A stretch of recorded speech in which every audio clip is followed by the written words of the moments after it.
interdepartmental collaboration and cooperation. Hopefully, we'll run maybe 3 or 4 times similar events.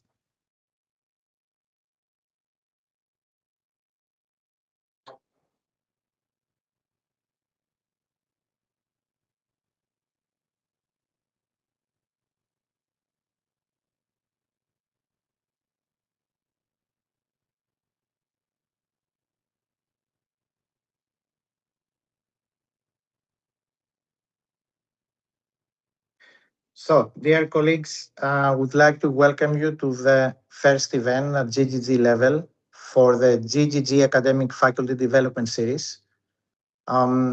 It's the first time we're running this across all GGG institutions. We are starting with BSBI because this is an initiative, a similar initiative that we're running for the last 3 years in the school. And my perspective is that's a very fruitful one. So I would like to share with all the GGG institutions. Now, the rationale behind it is to bring together in this forum all colleagues and academics from all the institutions to share their own perspectives, their own personal research, what they do at postdoctoral level, what they are also conducting in regards to some research initiatives of the European Union or other organizations. And why to do that? Because that will strengthen, by definition, all interdepartmental and interinstitutional collaboration and cooperation. And the plan is to run one of these initiatives, one of these series every 3 or 4 months throughout the academic year with a different school per time. So now we'll start with BSBI, then it will move to another institution and so on. But the whole idea is also to keep it as an open dialogue between ourselves and exchange ideas, exchange opinions, and why not participate jointly in some common research projects in the future. So I have the honor today to present to you 3 very esteemed colleagues from the school, Dr. Umut, Dr. Navia, and Dr. Karim. They are going to discuss their own research perspectives of the following 3 topics. Dr. Umut will talk about the mindset as the core of a holistic framework of the age of AI. Then Dr. Navia will talk about the historical perspective and significance of the Dr. Karim about the role of income diversification in European banking, which is a more specialized topic. That's why it's at the end. But this is very interesting because we are tackling the AI domain. And as you have probably noticed, everything today is around AI. So as academics, it's also our duty to start tackling this particular domain with all the challenges and perspectives and give the opportunity to all of you to participate. And I hope at the end of the process, we will have some questions and answers. So now I will ask Dr. Umut to start. Dr. Umut, the floor is yours. Thank you so much, dear esteemed Provost, and Dr. Nilüfer and all our colleagues. Good afternoon, everyone. And I want to thank you in advance for giving me the chance to participate, to be a part of this wonderful event. It's my honor today to present our work about redesigning the education process. So let me just share my presentation. 1 second. Yes.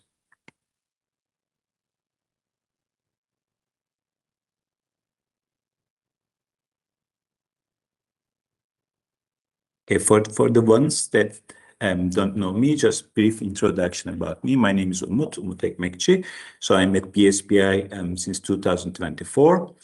And I had a dual career for a long time. I started working at the universities in 2001. So I was working as academic and also partly as consultant. I made consultancy and training collaborations with many companies. But besides all of them, my personal passion is about making some new experiments, about new teaching and learning methods. So it's my hobby, it's my profession, it's my passion. So I really love trying new methods and thinking about education. How can we make education and learning much more powerful, much more impactful? So today we are going to talk a lot about learning and education, but I need to start with another study actually. So it's world's longest running study, and it was about happiness, right? So it was like 75 years long study, and it included more than 700 individuals, like 3 different generations. It continued 75 years. And the very basic question, what makes actually a good life? It was a very simple question, but at the same time, it was a very powerful question. And the finding, it was quite interesting. So it wasn't really fame, it wasn't really wealth, it wasn't really or achievements, but actually it was the quality of the relations that we have in our close friends, in our family, in our neighborhood, in our society, right? It was mainly the quality of that. So this very strong question actually inspired me to ask exactly the same question for education. So the basic but powerful question is, what makes actually a good education? So when we ask these questions, of course, they're not a new question. So it has been asked for so many years in the literature of education studies. And there were like different answers for that. But for example, the PISA education evaluation test, so it mainly focuses on reading and understanding and analytical thinking and also basic science reading, let's say. So does it really give us enough answer about a good education? So let's try to broaden this question a bit more, right? So what makes actually a learning experience for students unique, impactful, and something unforgettable, right? Is it the content? Is the method or the tools that we are using? Are the degrees that we give them? Are the certificates, the diplomas? But what makes actually this unique and impactful and unforgettable for them? So it started with a question like that. And then what I did was asking the question to my students, right? So I started to collect different answers, like one-to-one interviews, group interviews, focus groups, and a couple of other channels that I used. And I collected lots of answers. And at the end, what they said was quite interesting. It was not really the information. It was not really only the content. Of course, it was very powerful. But actually, it was the approach. It was the approach behind it. It was the emotions that they felt and they still remember. And it was the unique experience that they had. So from these unforgettable lectures that they had, they still remember kind of the atmosphere in general, the emotional sharing, the quality of the relations they have there, and this unique experience that they experienced, right? So then I went back to my students' times. So maybe most of you don't know, but I studied actually civil engineering as my undergraduate degree many years ago. And it was very traditional, very conventional education process. So basically, we were like in the amphis, lots of students, and on the table they were written long sentences, long numbers, and symbols. So we could just ask something to think together, and we were just taking lots of notes. At that time, there were no PowerPoint presentations, so we were just writing a lot and just trying to memorize all these formulas. But actually, later on, I learned that this was not the essence of education and the essence of engineering education as well. So it was not the engineering concept, right? So engineering actually requires problem solving, creative thinking, and also critical thinking. So what I did, because I was quite much bored actually during these classes, I almost escaped from there and very voluntarily, just with my personal initiative, I started to attend to another group of classes in the design faculty. So it was design and architecture faculty, and they were also giving courses about industrial design. And the picture on the left side that you see is from that classroom. So it was like a workshop room actually. And what was quite interesting for me was that the atmosphere in general, all the experience and all the emotions, they were completely different. So they were working together, they were thinking together, they were creating together. And there was almost no hierarchy in the classroom. So the lecturer, the educators, they were also part of the group. They were just equally contributing to the process, maybe moderating and facilitating the process. They were also lecturing partly, but most of the time,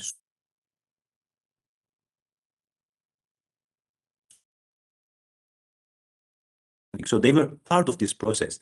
And they were not only part of the lecturing and learning, but part of the entire journey that they created altogether, that they designed altogether. So it really inspired me to think about how to design this learning process in a much more inclusive, participative way. And then I started researching about the literature. And one of the theoretical approach from Center for Applied Spatial Technology, Anne Meyer and also David Rose, it inspired me a lot. It was called Universal Design for Learning. And this very famous book, it was published in 2014. So mainly there were like 3 different networks in our mindset that actually influenced this learning process. One of them is the affective networks, the purpose and the meaning behind it. The recognition networks is all about the content, and the strategic networks, they're about the methods and tools. So it's about how we learn. So if I go into a bit more details about the principles of that, they basically argue that the learning barriers in the classrooms, they are not related with the student, not only with the student, let's say, but also with the design of the learning experience. So if you feel that the entire teaching and learning experience was not really efficient at all, it wasn't really valuable or unforgettable at all, it's because the design of the learning experience was most probably wrong, right? And they argue that the proper design enables all students to learn. And what they propose is like multiple means of engagement, like the why questions, questioning about the motivation, the meaning behind it, the purpose behind it. So they always say that start with the why question. Why do they learn a content? Why do they need it actually? And then go with the content, what learning, and try to multiply also the means of this content. So don't focus only on one question, but try to multiply it. And also try to multiply the way of teaching, the way of learning, like how we learn, right? This was the basic argument of that. And then I was more involved in the design process. So I was working as part of the industrial design teams as my professional career. And there, what I learned is a product or a service design is never actually only about the functionality or only about the technical precision or aesthetics. Actually, every design is an emotional process. So it's not just only about the knowledge delivery, the education process, but actually is designing the entire experience, right? So it made me question how to design then this experience, right? How to create an environment just like this where everybody is intrinsically motivated. They come together, they really curiously discuss something, try to find something, and maybe they even co-develop an idea together. So how to create this inspiring environment then? Then design thinking methodology came to my life. And this is a kind of visual representation of double diamond methodology, double diamond model. So you see 2 diamonds. The one on the left side is all about the problem, all about the need of the user. And it actually starts with discovering the need, discovering the problem, and defining that. Right? So you spend enough time to understand, to empathize with the users. And then you shift to the second diamond, and there you need to answer actually how to teach, how to learn. But you always start with the meaning, what they really need to learn and why do they need it. And during this entire process of design thinking, one of the basic principles of the double diamond and design thinking is that it's a kind of co-designing process, and you need to involve the users of that to the process from the very beginning, not only by solving the problem, but also by empathizing and by understanding the problem. So I decided to apply also this kind of technique to design my teaching process and also teach that methodology to my students so that they can be also co-designers of the entire journey as well. But what about today? So today, we are living in the age of AI, right? So everything is related with AI, and also education is being affected by AI as well. So we are talking about a kind of transformation of education, and there's an ongoing debate about it. And related with AI, there are two major questions. So one of them is like on the optimistic side, they emphasize how we can actually maximize the integration of AI to the education and learning processes. And the other attitude is like more on the pessimistic side, more on the like black side. And they question how can we ban, how can we limit, how can we detect actually the use of AI, right? Two different approaches. But one common thing on these two approaches is that they put technology at the very center of this entire transformation process. And this is what we call technological determinist view. So they basically assume that technology is the primary driver of a kind of revolutionary transformation. And usually the users, the human beings, they are like passive and they need to choose only one thing, to adapt it or not to adapt it. And if they are not able to adapt it, they are going to die. And if they are able to adapt it, they are going to be more productive. But actually, it's not the case. As human beings, we can also shape the technology. We can also choose how to use it, and we can make it part of our human mindset, right, or mentality. Because technology at the end is just a tool, and there are various tools, right? There are diverse tools. So AI is also one of them. So artificial intelligence is not the purpose itself, right? It's a rather an innovative tool for a meaningful process and outcome. And that's very much true that the potential of AI is huge. So we can integrate it in education in a very productive way, very creative way, and very ethical way, that's for sure. And it can also enables us to combine with different kind of learning and education tools. But at the same time, we should never ever forget the major purpose, the meaning behind it. So then my question, it evolved to another part, like how can we redesign the teaching and learning experience in the age of AI without losing the meaning, the purpose of learning? So what can we do related with that? So I think that the role of educators or teachers are changing a lot. So it needs to change. This is also what was emphasized in universal learning design approach. So the educators, they are no longer simply the transmitters of the information, but actually they are like the co-designers of this meaningful learning experience with the students. So the entire role of educators is also changing. So where should our mindset actually focus then? So one of the recent studies of World Economic Forum, the Future of Jobs report, it actually emphasized this kind of important aspects of mindset. So as you see from the right upper corner, let me just open the pointer as well. So here you can see actually the core concepts that are very valuable in the professional life nowadays, and it's going to also increase its importance towards 2030. So one of them is creative thinking, the other one is resilience, flexibility, analytical thinking, AI and big data systems thinking, leadership, social influence, motivation, and self-awareness. So they are like all important concepts for the future, right? For the future of humanity and also professional life. So on the basis of that, we created with my colleague, Melih Gündüz, this new model based on mindset, skill set, and tool set. So it's a kind of holistic, systematic, and innovative approach. But let's check the mindset first. So it mainly emphasizes critical thinking, creative thinking, because without critical thinking, actually, there cannot be a creative thinking. So everything starts by questioning the assumptions, by asking right questions, and by feeling free, actually, to ask further questions.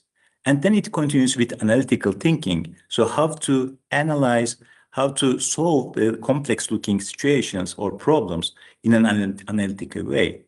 And then how to create systems, holistic systems. And then human-centered thinking, how to create human-centered journeys. And ethical thinking, another one. growth mindset. So learning from the failures and making lots of experiments to learn, not only to achieve, and learning how to learn.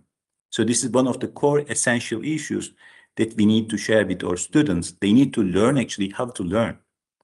And on the skill set part, there are learning experience design, project-based learning, personalized learning, productive, creative, and ethical use of AI, co-creation, visualization, mind mapping, storytelling, constructive feedback, facilitation, and moderation. And on the tool set part, it basically starts with analog tools like paper and pen, the most initial tools that we can use. The case studies, gamifications, guest speakers, multimedia tools, digital collaboration platforms, assessment and feedback tools, and also, of course, AI-powered tools. So this mindset, skill set, and tool set, when they come together, they're super strong, right? And they can change everything because we can have the mindset to give the direction, skill set to apply that direction, and the tool set to make it more live for the students. And I am proud to say that actually this methodology is based on the didactic model that we already apply, that we already learn, thanks to our Provost. So it was part of this philosophy of BSBI as well. So we are trying to diversify in terms of teaching methodologies, teaching methods, and also tools.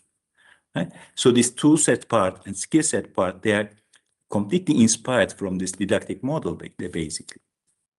So, but in addition to that, it also shows the mindset part behind it, right? So here you can see also the detailed explanations of each of these dimensions, like the mindset, skill set, and tool set. I'm not going to give more details about that, but you can read them from our paper. So what happens actually one of these dimensions misses? So if the mindset, if the philosophy behind it, if the mentality behind it is not strong, so if we don't really foster the creative, critical thinking, analytical thinking skills of the students, if we give the lectures only in one-way communication, just by reading the slides and providing them the learning material, then actually the education loses the meaning. And we should definitely emphasize the meaning behind it. Why do they learn something?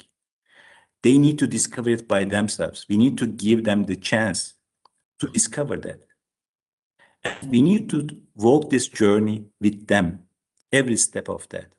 It should be a kind of co-design process. So they should be not a passive receiver. Instead, they should be active designers of the process.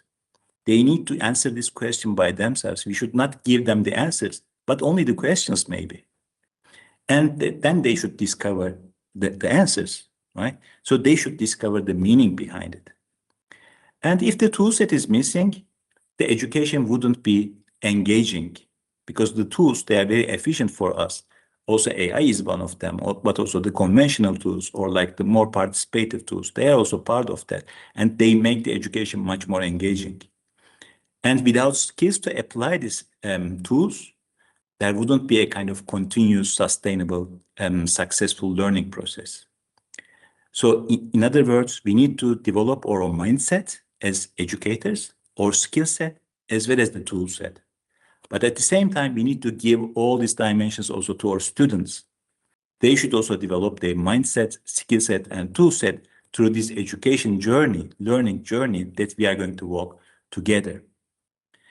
So if we achieve that, if we achieve building all these blocks together, then we can actually provide an engaging, continuous, and deeply meaningful learning process. And as I told you before, so this methodology is very much parallel with the didactic model of BSBI. So it's in our genes, it's our in philosophy of learning and teaching. We are part of that. And we need to deepen and widen that the use of this methodology in the future. So we plan to publish our article quite soon in the special issue of BSBI Human and Machine Learning Journal with my colleague Melih Gündüz from UK. Thank you for listening. I hope I was just on time, and thank you very much for your valuable contributions and feedbacks. Thank you. Thank you very much, Dr. Umut. It was very effective and a wonderful presentation. and I'm sure that we gained a lot. Is there any questions? Please raise your hands, and after that I can unmute you. Do you have any questions?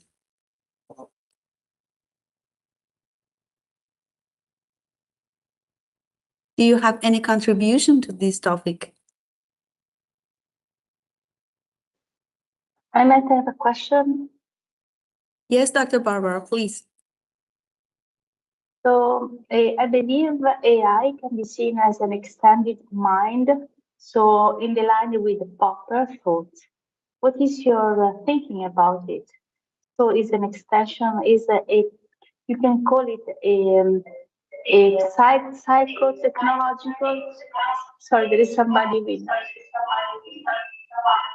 Can you If you are sitting, if you are sitting with another participant in the same room, please ask them to mute themselves. No, it was another person with the phone. It's a psychotechnological tool, no? Not to echo the voice, please ask them to be muted. Thank you. Last time, thank you. Last time. So it's a psychotechnological tool in the Popper way of looking. It was the first one, and then we have done it for the other people. So an extension, external extension of our mind. So in the term of psychotechnology, which is logically connected with artificial intelligence, how do you, yes, what are your thoughts about it? Dear Dr. Barbara, I think that the AI is not at the center of the transformation of education and learning. So we also have very valuable tools like paper and pen, like the flip charts, like case studies that we can work together. But I completely agree that the AI can make this entire process much more productive, creative, and also participative if we use it in a more critical, creative, and also ethical way. So I wouldn't consider it like an extension of human mind. Human mind is actually much more comprehensive because it can actually analyze also the emotions of the students. It can empathize with the students. And at the very core of all this model, also design thinking, also universal design learning. So they all start with empathizing with the students by understanding their feelings, their conditions, their needs.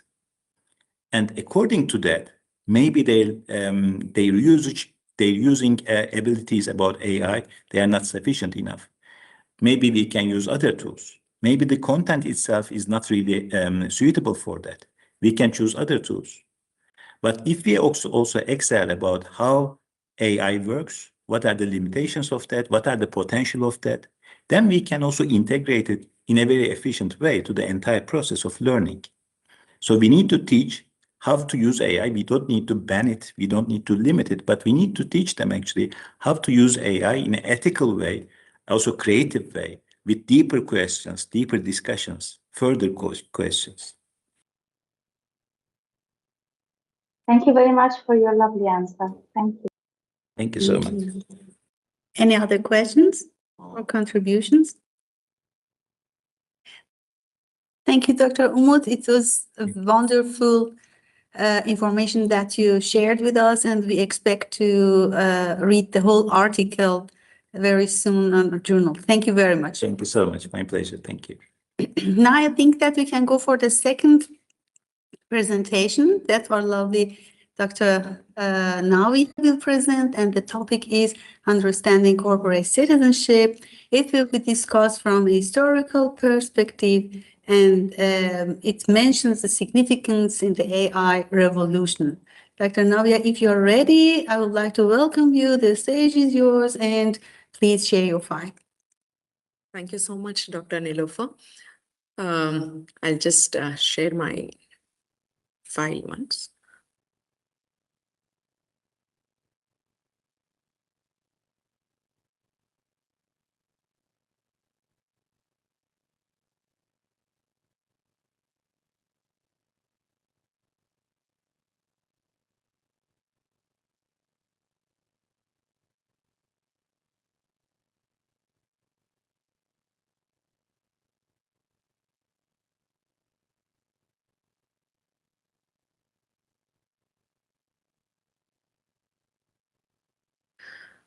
Am I audible? Yes, you are. Would you please maximize the page to have a better Okay. visual art? Thank you.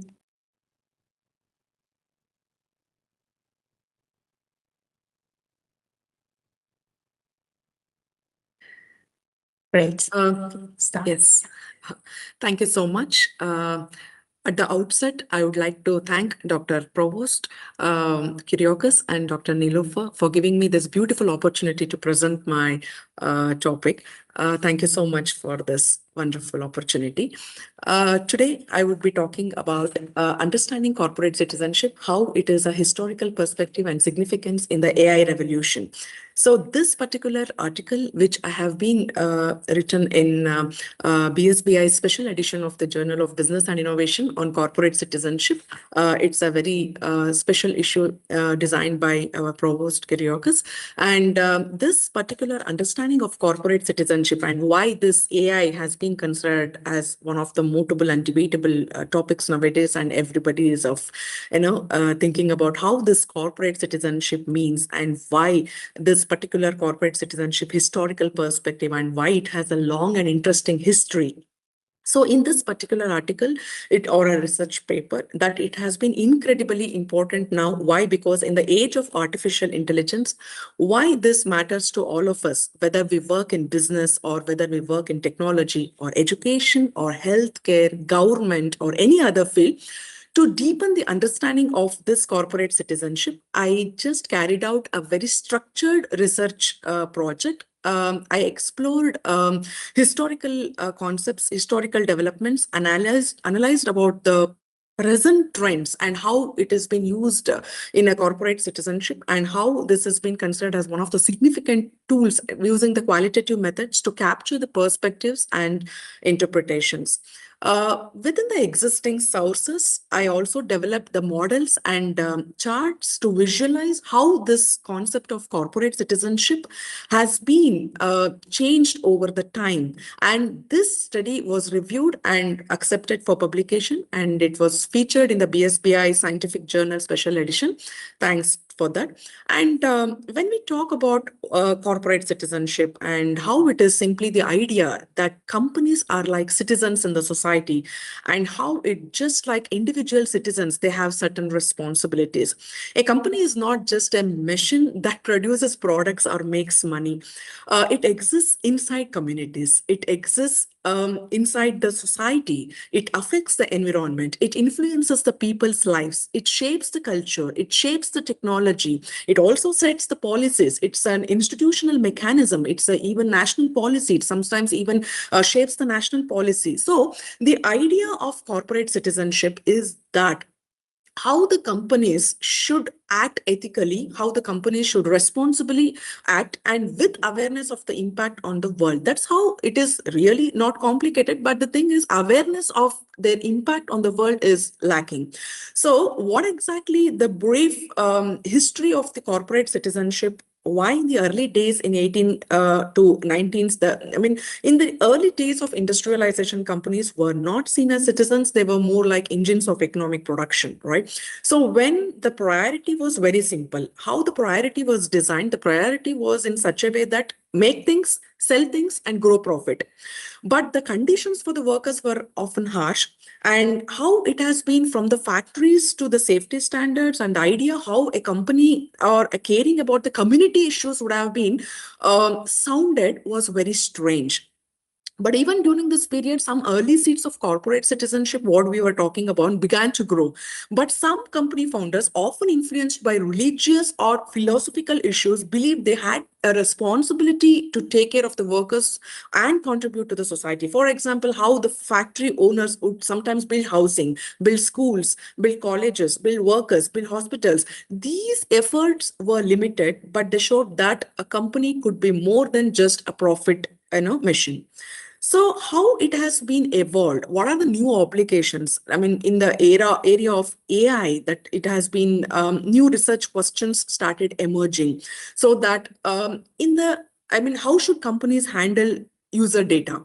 And how transparent should algorithms be? How do global supply chains affect workers in other countries? What responsibilities do tech companies have when misinformation spreads online. The idea of a company's responsibility grew beyond its physical location. Corporate citizenship became global. That is why these days, the concept of corporate citizenship has been considered as one of the debatable and mutable topics that it has been gaining attention from all the academicians. Then the transition into the AI era, how now we arrive at the present moment where it has been considered as the AI revolution. Artificial intelligence is not just another technology, right? It is just a transformation of how we work, how we communicate, and like how we make decisions, create knowledge, and solve problems. AI has that power to improve the human life in incredible ways, right? So then when we talk about healthcare, or when we talk about education, when we talk about accessibility, when we talk about scientific discovery, when we talk about transportation and so on, everything, but it also brings the new risks. So bias, concept one is bias. And concept two is misinformation and job displacement, surveillance, and ethical challenges. Thanks to Dr. Umut, he just covered many of the topics that how about the link with the AI and the ethical responsibilities. So this is where corporate citizenship becomes not just important, but it is very essential. So why this corporate citizenship matters in the AI revolution? Why this is so important in the AI revolution? AI has enormous power. In earlier centuries, companies produced physical goods, cars, steel, clothing, good, but those things were important, but they didn't reshape the cognitive foundation of the society. So that is why I just always, even in the big article in the book chapter, I have even linked this particular corporate citizenship, the institutional mechanisms, institutional governance. The problems cannot be foreseen. When the problems have reached to the stage where nobody can solve it, then companies should step in, institutions should step in, policy should step in, system should step in. So what exactly those things were important, but they didn't reshape the cognitive foundation, I said. So what is that cognitive foundation? AI, on the other hand, influences the decisions, influences the behaviors, and also on the belief system. So AI systems, what does it decide? What does the AI system decide then? So what news people see, what ads they receive, which job applications get shortlisted, what medical treatments are recommended. So when we talk about these things, because of this power, companies that build and use AI must as responsible to the global citizens. So when we talk about origins in the industrial philanthropy that I spoke about that, so when we talk about the AI has ethical risks, how that AI systems can unintentionally reinforce the social biases. So how AI systems can unintentionally discriminate, innovate the privacy. So these sort of things like manipulate the opinions, reduce the human autonomy. These are not just technical problems, but they are ethical problems. So when companies, why, I think probably you must be wondering that why in the terms of reinforcing the social biases, spread harmful content or anything, whatever may be reduce human autonomy. These are, I mean, not only mere the just technical or technological issues, but only the thing is how this is connected to the ethical perspectives that companies must do, that is to test AI for fairness and ensure the transparency, prevent harmfulness, protect the privacy, and create strong safety standards, giving the monitor to unintended consequences that the corporate citizenship is looking forward. So this CC, corporate citizenship in the AI era, means that it is caring not just about what AI can do, but what AI should do. So in this article, I have identified the gaps that how AI affects the workforce and the future of the jobs, and AI requires accountability and transparency, and how AI affects the global community. AI tools are used across the countries and the cultures. So when we talk about certain parameters that how the research gaps have been identified using certain structured model, this can cause the fear of uncertainty, social disruption, and how this can be, linked to certain aspects of that. So this is one of the, corporate concept of corporate citizenship, I have used using a visual model that how it showcases the different responsibilities, social, environmental, economic, ethical, and philanthropic, that which are all connected. This is a visual model which has been built by the author. Let me walk you through this chart step by step in simple terms, that how this corporate citizenship begins with three big concerns. The three big concerns here are, one is social concerns, environment concerns, and economic concerns. When these are the three areas that shape what society expects from the companies. Every business operates inside a society. Every business operates inside the society using the environmental resources, using or like how to participate in the economy. Economy is a system that provides people with all the means of livelihood. But so it is natural that companies must balance all three. But what are the social concerns which are very essential, lead to the social imperatives that which is lacking for that? So using social concerns, which we have social imperatives, what we call that, the expectations people have about the companies should behave. So from these imperatives, four forms of responsibilities emerge. That economic responsibility, one is that companies must produce goods, provide jobs, and stay profitable. Then the second one will be environmental responsibility, where companies must minimize harm to the planet. This is mostly with respect to the sustainable challenges and sustainable development. And ethical responsibilities, where companies must act fairly and honestly. So with this, it adds another one is about the philanthropic responsibility. So how this company should vulnerability, when the companies are at, in a difficult condition or anything, whatever may be, the company should voluntarily give back to the society. So how these four together represent the core structure of corporate citizenship. The CC has been built upon this core structure.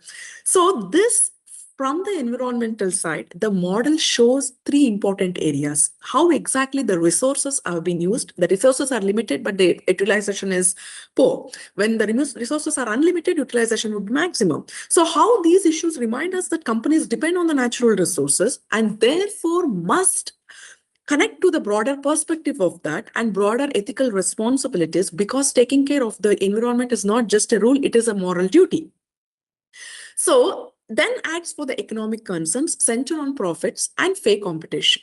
So how on the economic side, companies are expected to behave, make profits in a responsible way, ensure the fair competition, ensure that avoid any unethical shortcuts.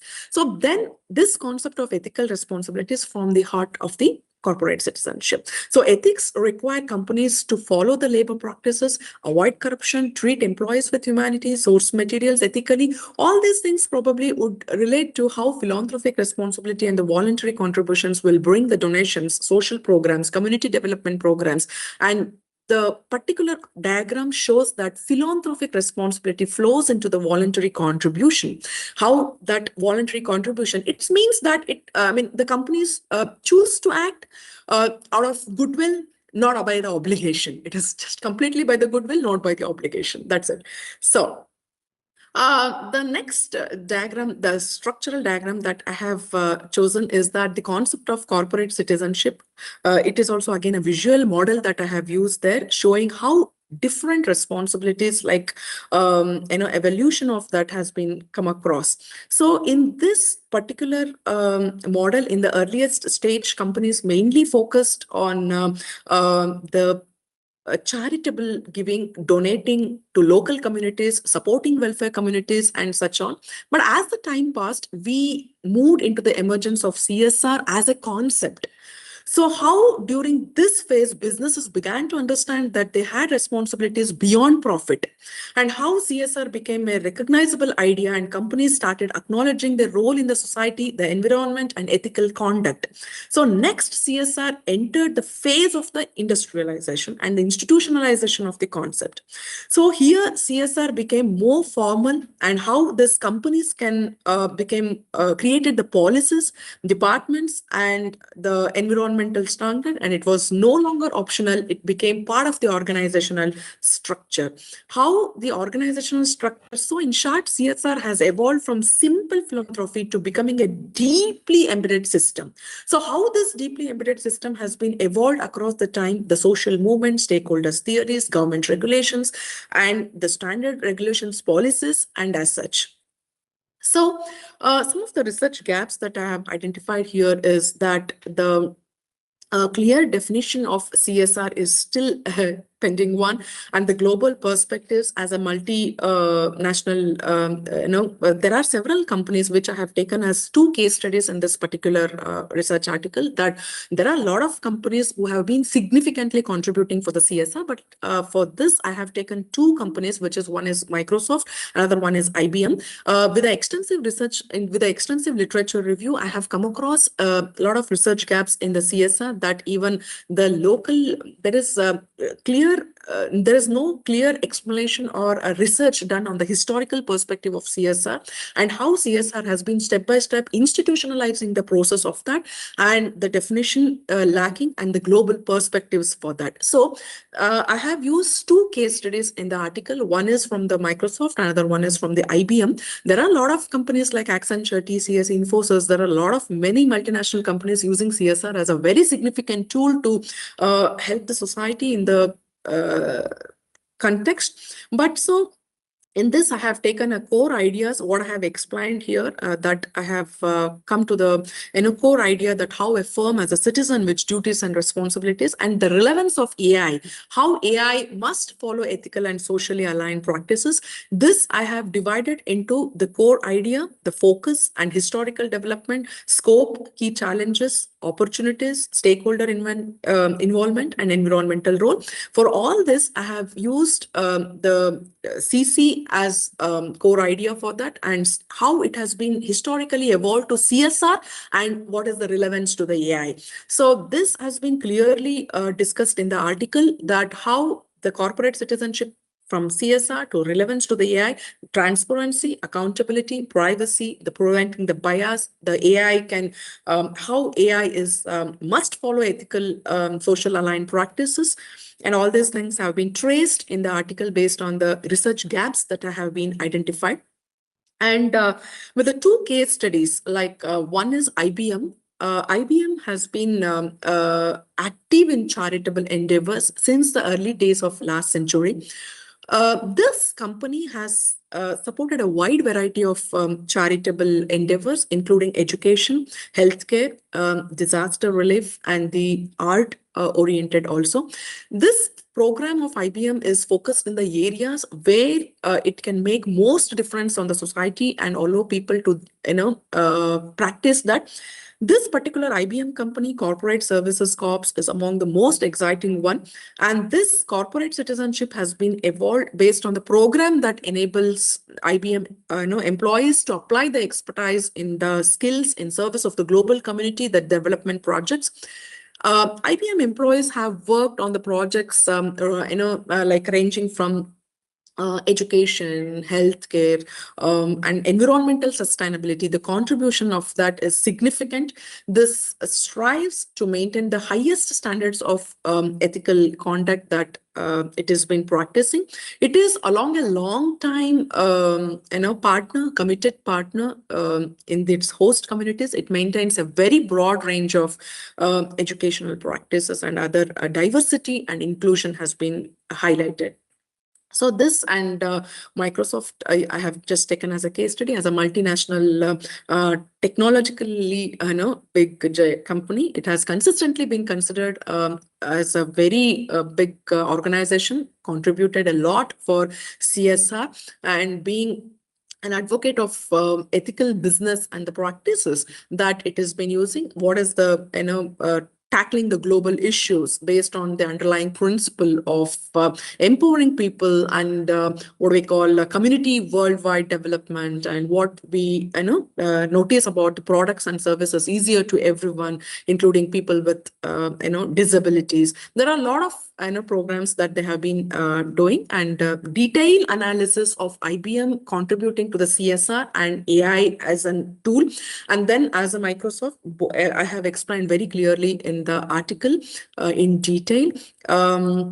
Then the positive impact of AI, that what is the results and the outcome, that in the research article, the concept of corporate citizenship and how this AI can greatly improve how organizations can function based on societal biases, especially in the areas of every business operates inside a society, and how it uses the environmental resources, participates in the economy, bias, fairness, governance, good governance mechanisms. I mean, that's why I think probably this concept would have been much, interesting for me, and also to write this article in the, BSBI scientific journal, because my area of specialization is institutional economics. Probably this particular concept links a lot to institutional aspects, that how the transparency institutions, that's what I have told in the very beginning, that problems cannot be foreseen in anything, any segment of whether it is an education or healthcare, whatever maybe.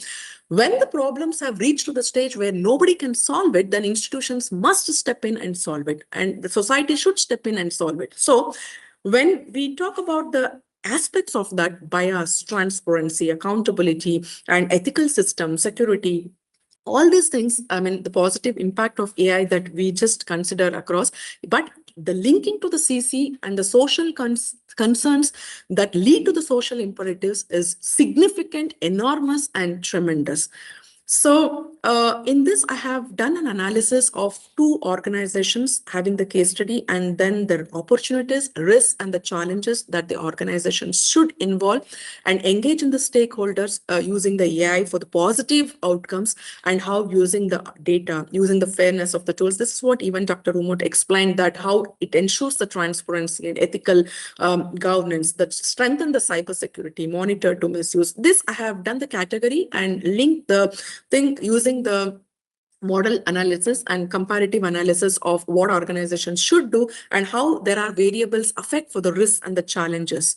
So in the future research outcome, which I have noticed here, is that the ethical frameworks and the value system, that how it maintains its fair economic practices, behaves ethically, contributes to the significantly to the society concerns, and how AI can be the scale by which organizations are able to do so much more in a better way if it is intended for environmental and societal change. So AI can support better relationships. AI can support with better communities and stakeholders. The AI can support for the positive social outcomes. AI, if used in a responsible way, can definitely help to reduce social challenges leading to sustainable development. So they are right that we must discuss ethical issues, and important to notice that how this concept has been evolved, and discussions have been I have analyzed the structured vision completely in the article, that how it is responsibly to ensure the favorable results, and how this bias, fairness, and this can result in things like leading to the criminal justice. To organizations must deal with this by using thorough data governance solutions, and frequently auditing their AI system for bias and the very least security threats or whatever it may be. And thank you so much for giving me this beautiful opportunity to Dr. Provost, Kyriakos, and Dr. Niloufar for this wonderful opportunity to present my research article. Thank you so much. Thank you very much, Dr. Navia, for this wonderful presentation. And we are happy that you shared all the details of your paper with us and your research that you performed in the past. Thank you. It was very effective and very useful. You explained it in a simple language, even if it is not my expertise, I could understand fully. And now you have obviously a question from Hani. Would you please unmute yourself? Yes. And yes, please. Thank you very much, Dr. Niloufar, and thank you, Dr. Navia, for your interesting presentation, and really it attracts my attention, and actually it triggers a question in my mind. From your experience, Dr. Navia, how can you identify the main difference between corporate citizenship, SDGs released by the United Nations or identified by the United Nations, and also CSR? Because it seems that there is some kind of, or at least for me, some kind of overlap here. How can you identify the core difference between the three concepts?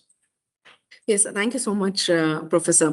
So it is here to create, that's what I have told in the very beginning, that apart from its key CSR-driven ventures, that how a legacy of several philanthropic endeavors have been evolved, how it has been supported charities focus on education, healthcare, disaster relief. Say, for example, there are various things why the sustainable development, the thing is here to create a better future with steps that can minimize our environmental interfering and making it more sustainable.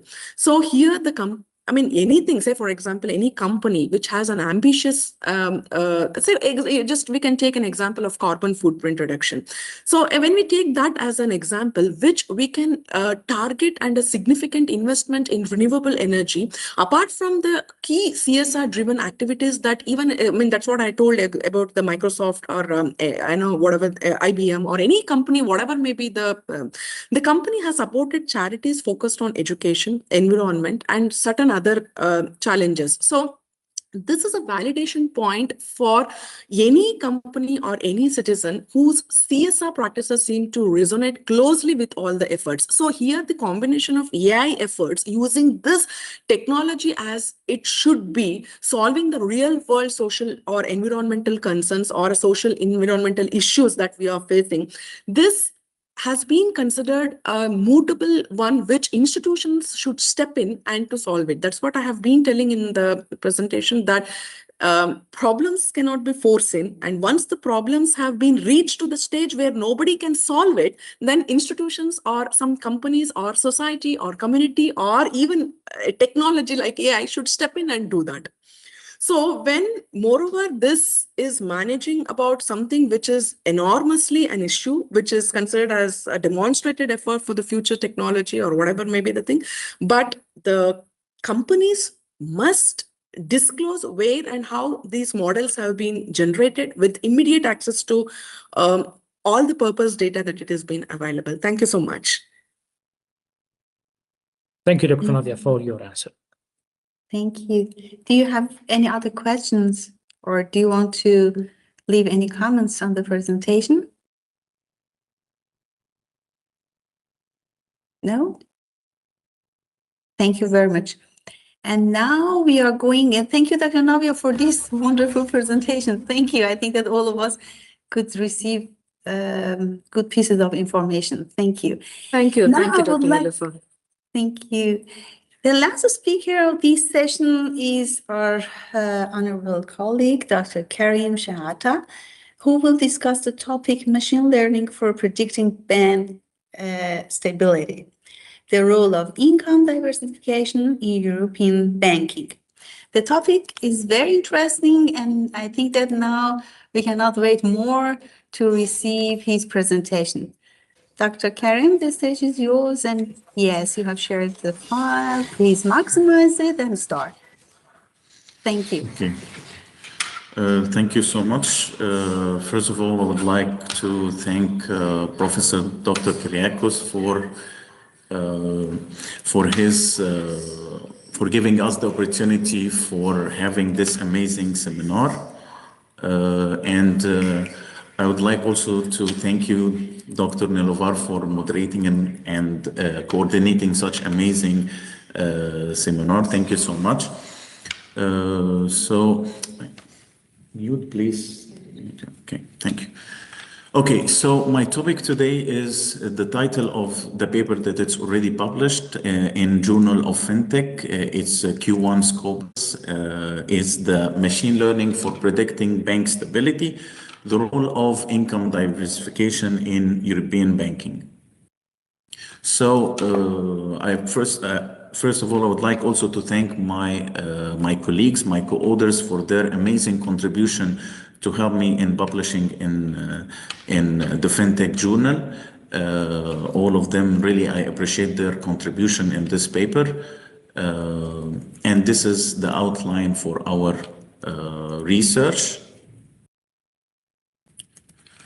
So the first thing we would like to mention is that the research aim is to examine the relationship between the income diversification and bank stability.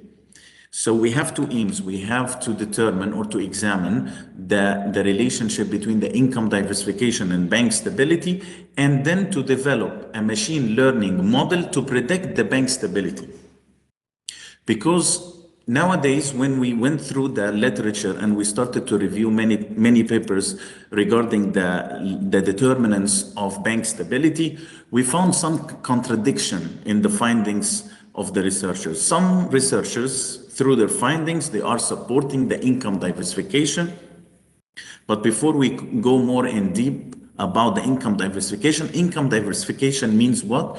It means that some of the researchers and the experts believe that we need to increase the diversification in the income generated by the banks, which means, in other words, that we have to invest in interest-bearing investments, like the traditional investments in loans. We call it interest-bearing investments, and not only to rely on the interest-bearing investments in loans, but also to provide another types of financial services. We call it non-interest-bearing investments.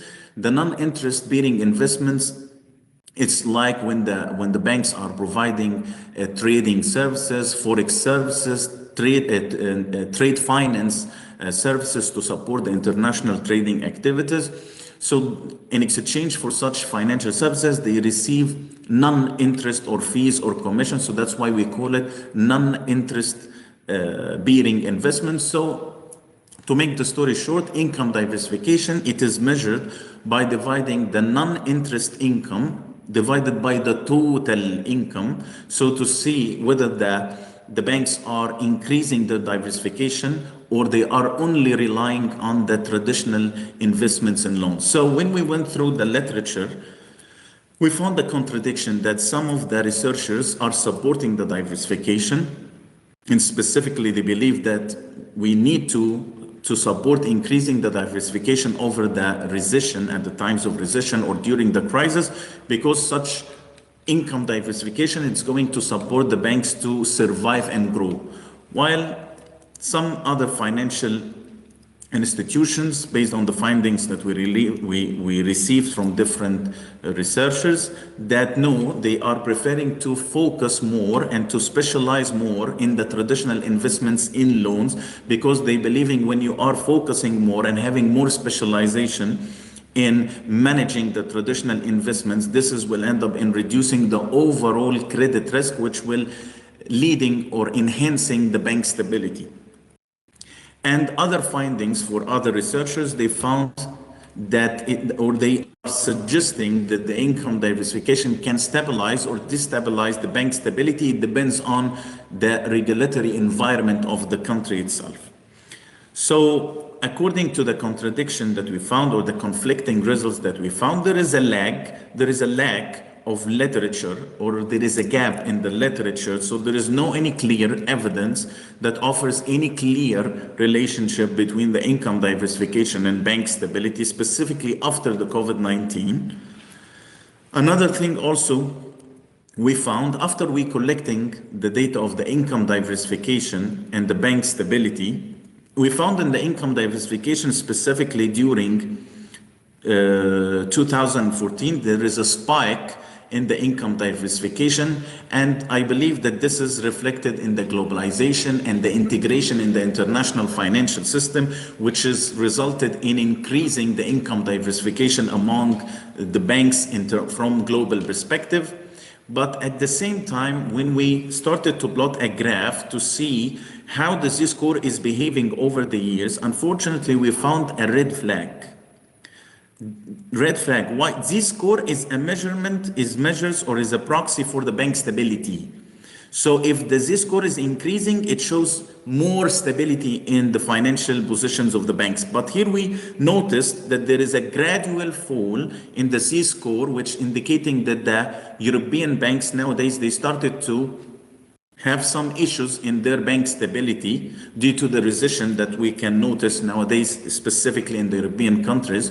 So that's why this is another reason that raised the concerns of our research to work on studying the relationship between the income diversification and bank stability by measuring the Z-score to see and to provide better insights to the bank experts, whether we are going to provide recommendations to the experts to use more diversification, to engage more in interest and non-interest bearing investments, to balance and to diversify their investments so they can survive and grow during the crisis or during the recession. So that's why, according to this question that we already raised, we formulated the following hypothesis. We have only one hypothesis, the hypothesis that says what? Income diversification significantly affects bank stability in Europe, but we have three sub-hypotheses because we are using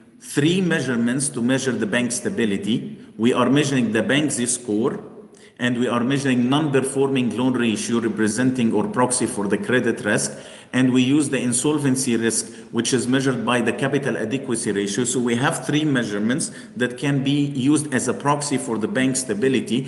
Why we use many measurements? To enhance the robustness of the prediction model that we are going to use. So this is the reason behind why we used many measurements.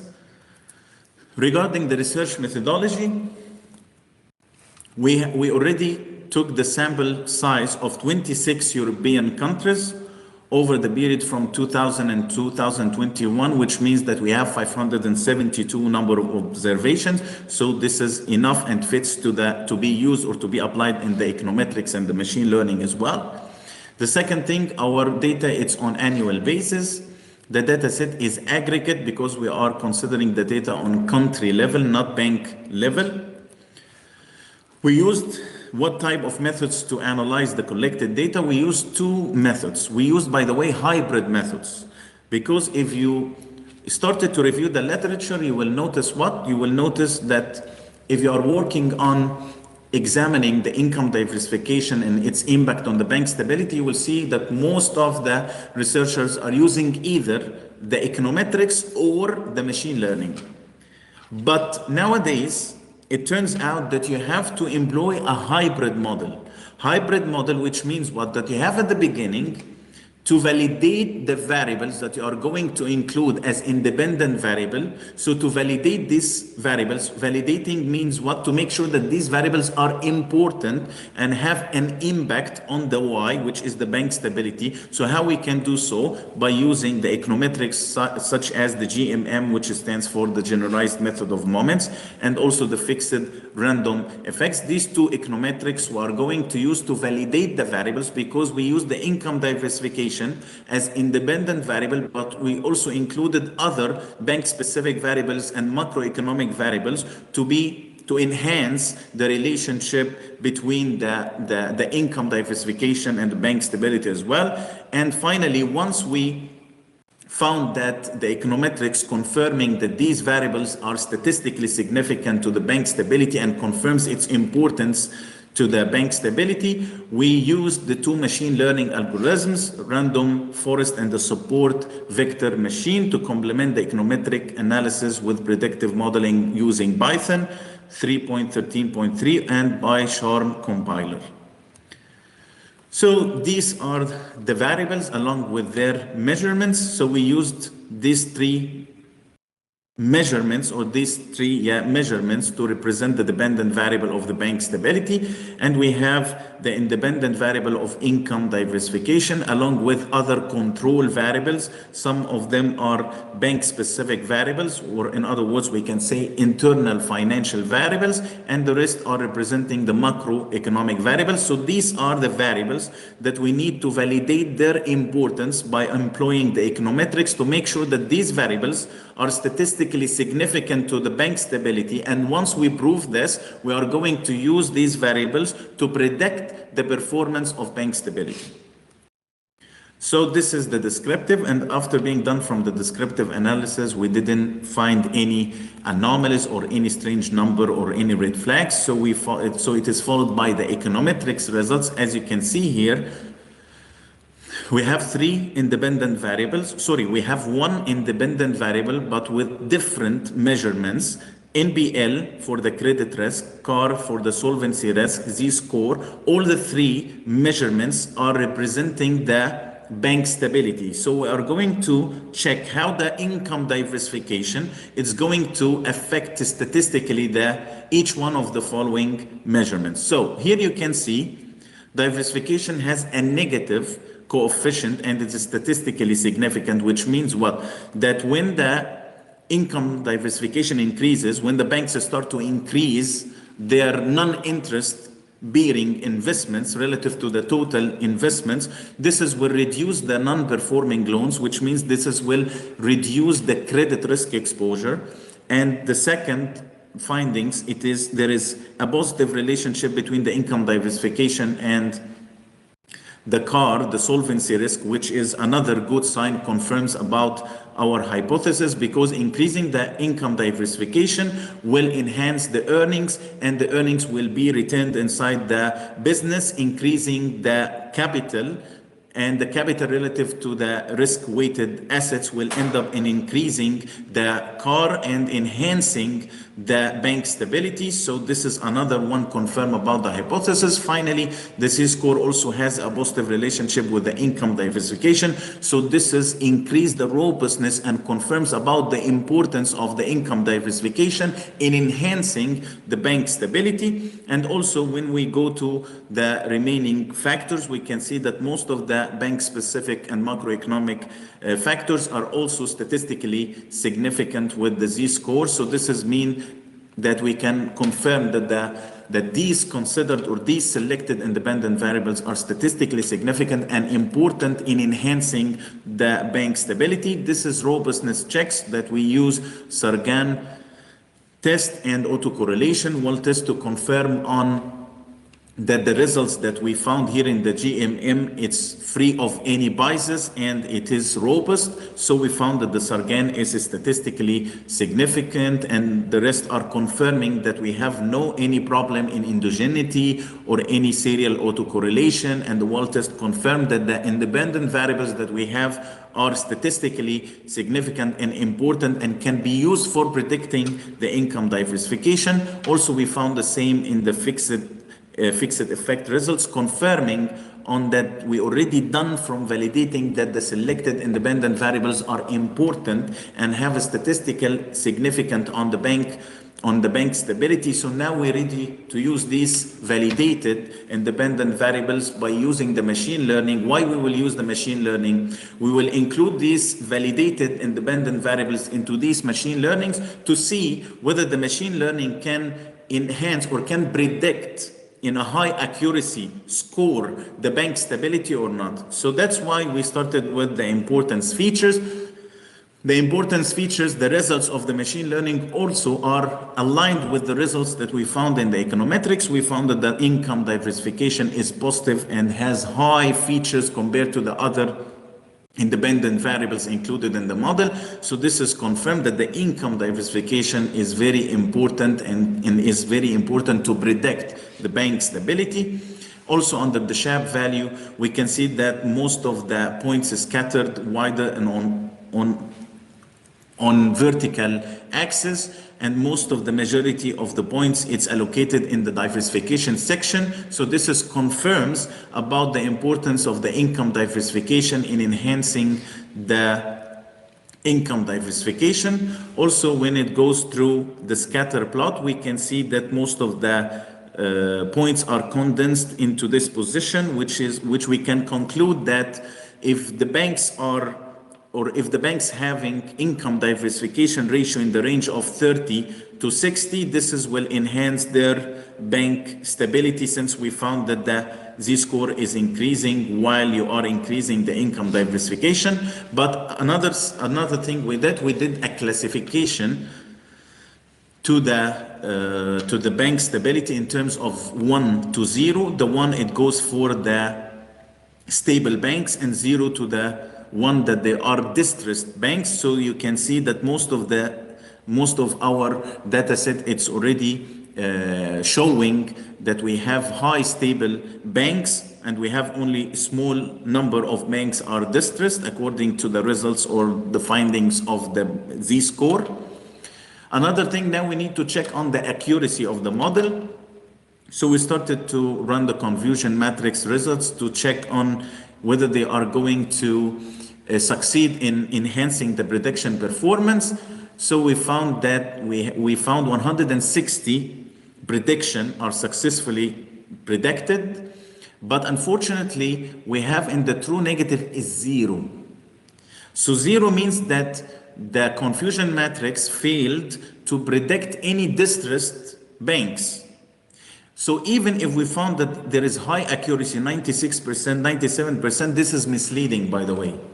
Yeah, it shows that we have high accuracy, it's 96, 97, but it doesn't mean that we can rely on these results, because we found that the true negative is 0. So this is mean that we need to do further modifications, because we found class imbalance. Because all of our data, all the frequency of the data is allocated to the stable bank. So that's why we calculated, or we went through the rebalancing techniques to make sure that the two employed machine learning are able to enhance, are able to improve, and to predict the bank stability. So we found under the recall and the precision and F1 score under the random forest and the CVM findings that they have 99% and 97% accuracy score. So this is confirmed that we can create machine learning that can be used to predict the future, or that can be used to predict the bank stability of the European banks. So this is very, very important, because this is showing that we can use this machine learning,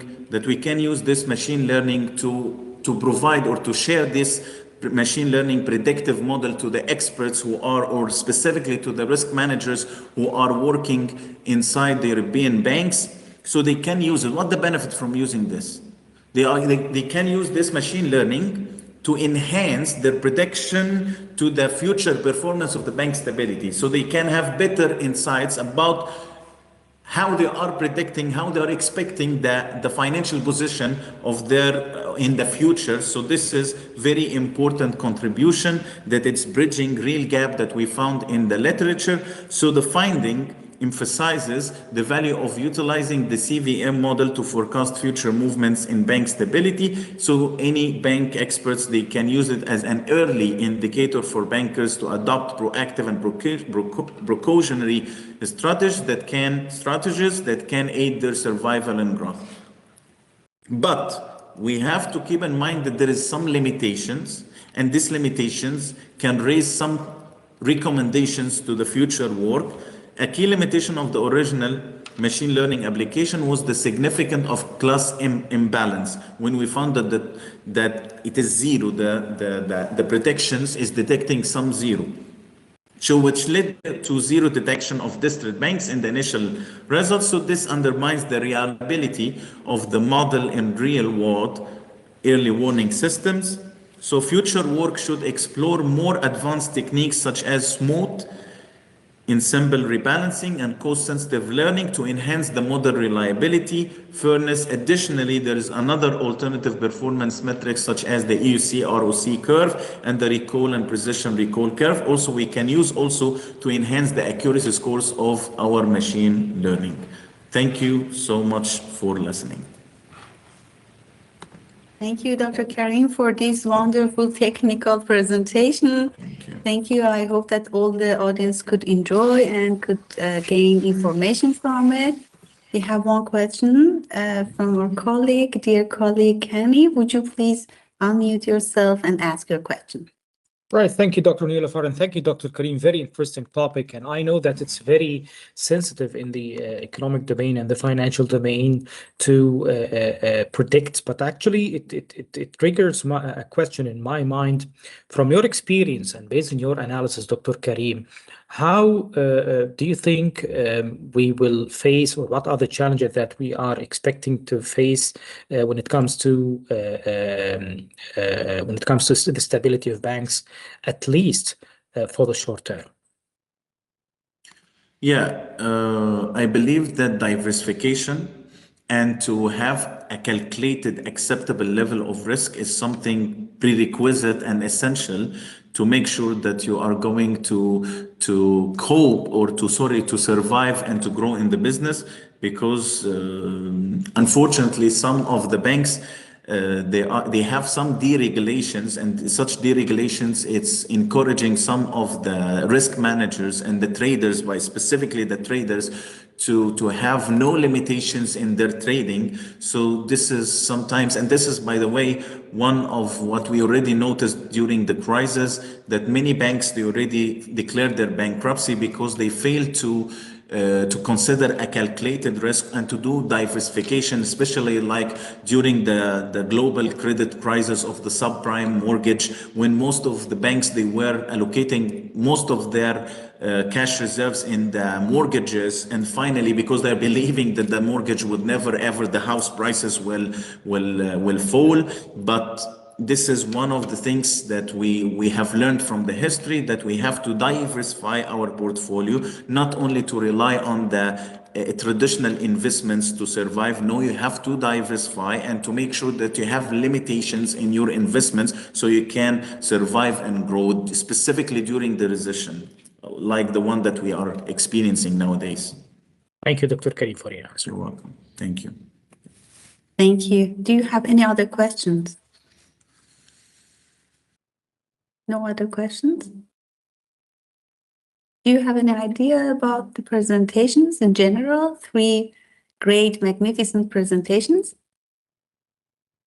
Thank you very much for participation in this meeting. Professor Kyriakos is again on the stage, and I would like to thank Professor Kyriakos for providing this opportunity for all of us. I'm sure that this faculty development series in the future will become one of the most desirable platforms for all of us for collaboration and our professional and academic growth. Thank you very much. Thank you all. It was really great. And as I mentioned, it is the first. So Niloufar, now you need to connect yourself to one of the other GGG institutions, and either UE or UE Amsterdam or GISMA or even HTK, and having the next one, let's say, at a time that we will select before March 2026. So I leave this on you. Thank you very much for the wonderful session, and hope to see you soon to our next one. Bye-bye. Thank you. Bye. Bye.